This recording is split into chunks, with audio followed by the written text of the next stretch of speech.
مراسل المركز الإخباري كان قد رافق وحدات الجيش العربي السوري في عملياتها التمهيدية للسيطرة على التلال وقطع طرق إمداد الإرهابيين قبيل استعادة جبل الشاعر وحقول الغاز في ريف حمص الشرقي. نرصد اليوم عمليات الجيش العربي السوري ملاحقتها للمجموعات الإرهابية وما يسمى عصابة داعش التي تسللت وقامت بالاعتداء على منطقة جبل الشاعر وعلى العاملين داخل هذا الحقل. طبعا حقل جبل الشاعر يعد من أكبر حقول الغاز في سوريا وتعد منشأة اقتصادية هامة ترفض الاقتصاد الوطني. كما نشاهد قام أبطال الجيش العربي السوري بالسيطرة على هذه النقطة. أيضا بالمقابل هنا هذه المنطقة خطوط إمداد تم السيطرة عليها ما بين منطقة جحار ومنطقة جبل الشاعر. كما نشاهد بالكادر من جهة اليسار هنا هذه الجبال المحيطة هي منطقة جبل الشاعر، وعلى اليمين منطقة جحار أيضا تعتبر معقل للعصابات الإرهابية، والتي قام أبطال الجيش العربي السوري صباح اليوم بالسيطرة على خطوط الإمداد. أيضا بالمقابل الجهة اليسرى كما نشاهد مشاهدينا الكرام هذه النقطة هي منطقة عقيربات.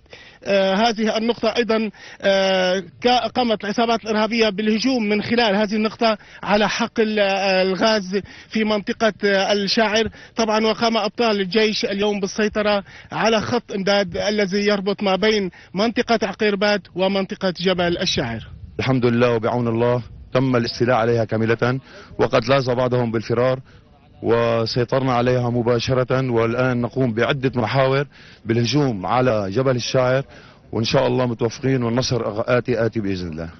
مشاهدينا الكرام انتقلنا إلى محور آخر حيث يتواجد أبطال الجيش العربي السوري كما نشاهد في محيط جبل الشاعر ويقوم بملاحقة العصابات الإرهابية. وفي هذه الأثناء قام باستهداف أحدى تجمعات الإرهابيين وما يسمى عصابة داعش. انتقلنا إلى محور آخر هو شرق بلدة عقيربات حيث أبطال الجيش العربي السوري قاموا بالسيطرة على هذا المحور الذي يمتد من بلدة عقيربات باتجاه منطقة جبل الشاعر، وتم قطع كامل خطوط الإمداد ما بين هذه المنطقة بعد أن قضت على عدد كبير من أفراد المجموعات الإرهابية.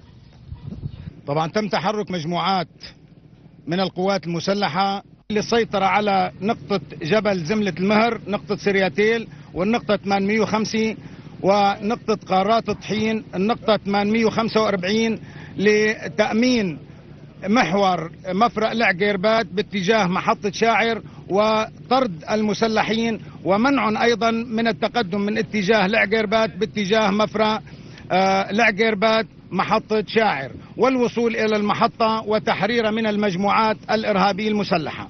وبعد أن قامت وحدات الجيش في قطع كافة خطوط الإمداد للمجموعات الإرهابية المؤدية إلى منطقة جبل الشاعر، تمكنت من السيطرة الكاملة على حقل الغاز بعد أن قضت على آخر تجمعات الإرهابيين، وتتابع عملياتها بتمشيط المنطقة من الألغام والعبوات الناسفة التي قامت بزرعها العصابات الإرهابية. أبطال الجيش العربي السوري يسيرون نحو النصر للقضاء على الإرهابيين. لأخبار التلفزيون العربي السوري معين درغام، منطقة جبل الشاعر.